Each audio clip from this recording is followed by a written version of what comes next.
আসসালামু আলাইকুম। আজকে দেখাবো আপনাদের আলু ভর্তা। এই যে দেখেন আলুগুলো আমি এখন বেছে নিব। এই যে সিল্কাগুলো, এই সিল্কাগুলো আগে ছাড়া নিয়ে আমি সিদ্ধ করে ফেলছি। সিদ্ধ করছি, সিদ্ধ করে মানে এই যে ইয়ে করবো, যে আমি সিলতেছি আলুগুলো সিদ্ধ ভালো হয়েছে।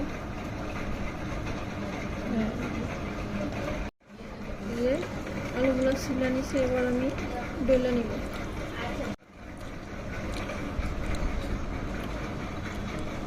এই যে আমার মাথা শেষ, আমি পেঁয়াজ মরিচ অ্যাড করবো। এই যে এরকম ভাজা পেঁয়াজ দিয়ে আলুর ভর্তা করে দেখেন, খুব ভালো লাগবে। লবণ মরিচ কালারটাও খুব সুন্দর আসে, দেখেন কালারটা অনেক সুন্দর আসছে। আলুর ভর্তা আপনারা খাইয়া দেখতে পারেন, অনেক ভালো লাগে।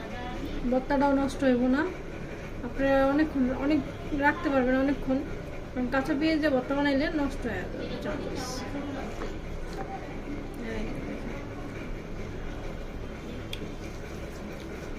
আচ্ছা, লাইক করবেন, কমেন্ট করবেন, সাবস্ক্রাইব করবেন। আজকের জন্য এই পর্যন্ত।